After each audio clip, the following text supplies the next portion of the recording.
para ustedes formalmente, bienvenidos a este programa número 42, el último de la segunda temporada aquí, Desafío 2016, en la pantalla de C5N. La noticia del día, inesperada, echaron al ministro de Hacienda y Finanzas, Alfonso Prat-Gay, quedó desdoblado ese ministerio. Venimos escuchando esto a lo largo del día. Si uno lo piensa bien, en realidad era raro que terminando un primer año de gobierno que no fue bueno, que en materia precisamente de economía resultó directamente malo, no haya habido alejamientos, no haya habido renuncias, no haya habido despidos. Si uno lo piensa bien, que hacia fin de este primer año se produjeran los primeros dos casos de despidos de ministros o funcionarios importantes, estoy pensando en Isela Constantini de Aerolíneas Argentinas, es algo lógico en consonancia con cuáles fueron los resultados de este primer año. Va a asumir, bueno, Luis Caputo se va a seguir dedicando ya ahora en el cargo de ministro a lo que venía haciendo, que es a conseguir financiamiento para Argentina como ministro de Finanzas, ya no como secretario. Fue el principal responsable del acuerdo con los fondos buitres. Recordarán la foto, el abrazo de Alfonso Prat-Gay con Caputo desde Estados Unidos minutos después de firmar ese acuerdo. La novedad es Nicolás Dujovne.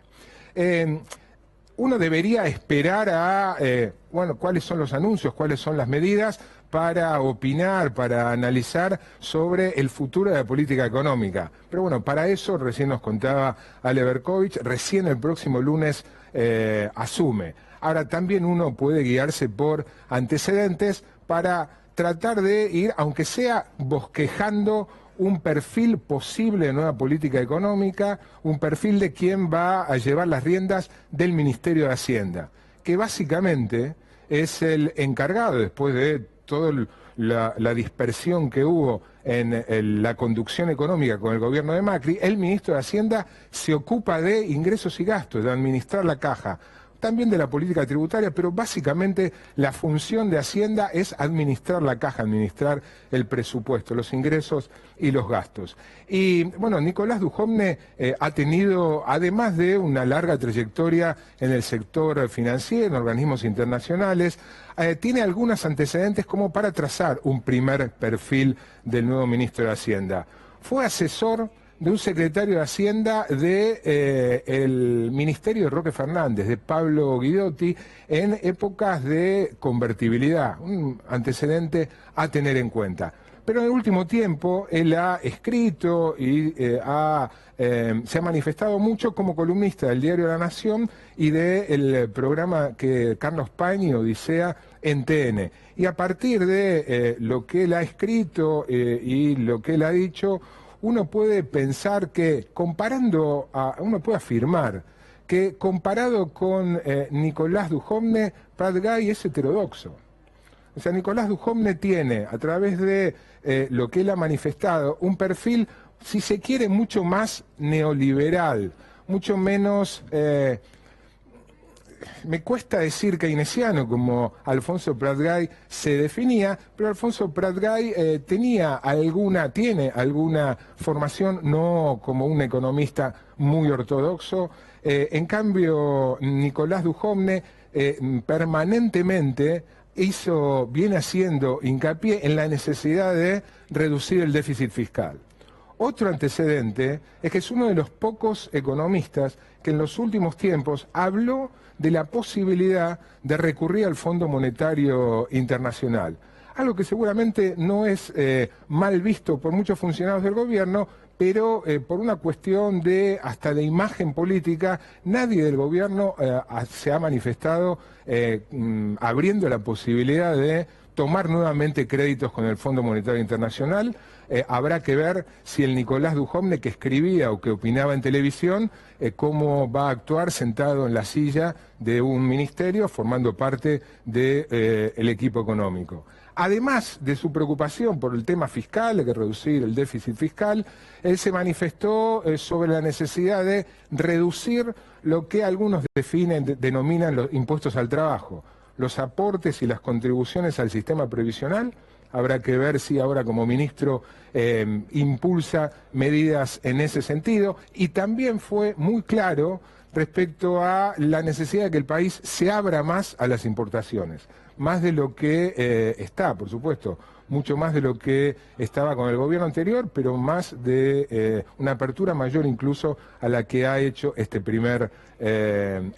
primer año el gobierno de Macri con Pratgay como ministro de Hacienda.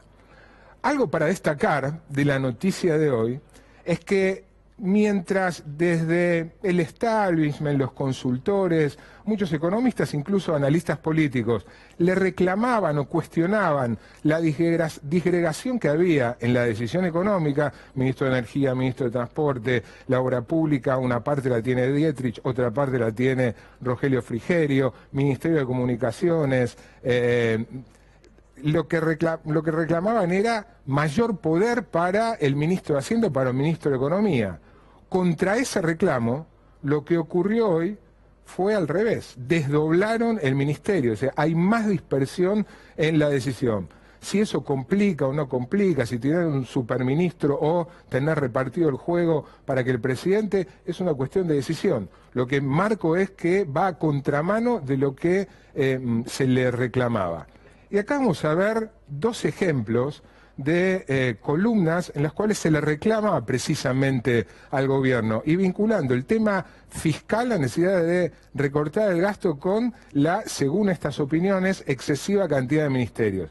Piensen quién pudo haber escrito esto. Entre la existencia de los superministros de Economía de los últimos 30 años y el esquema actual en el que rige una excesiva atomización tanto de la comunicación como de la toma de decisiones, hay un punto medio en el que el gobierno aún no ha encontrado la dosis exacta. El mundo se puso más exigente, encontrar ese camino del medio hoy es crucial. O sea, están diciendo, entretener un superministro, un Cavallo, o si ustedes quieren, un Lavagna, y esto que hay ahora, hay un punto medio. Otra opinión, la de recién se escribió el 20 de diciembre, esta el 13 de diciembre. La Argentina muestra todos los síntomas de la enfermedad fiscal. Quien escribe esto entiende como enfermedad fiscal que en Argentina se reclame al mismo tiempo que bajen impuestos y se protesta cuando se quiere bajar el gasto. Sigue diciendo, algunos no se pueden cambiar, pero otros sí. Entonces da como ejemplo, para contrarrestar el costo fiscal que implican los consensos, el gobierno podría achicar el número de ministerios. Dice, en ese proceso el ministro de Finanzas podría ganar espacio y coordinar mejor la batalla para cuidar los recursos y contener los gastos. Lo anterior fue escrito el 20 de diciembre, esto fue escrito el 13 de diciembre. ¿Quién lo escribió? O sea, ¿quién escribió que una medida a más es achicar los ministerios, dotando nuevamente al ministro de Hacienda? Lo escribió Duhovne.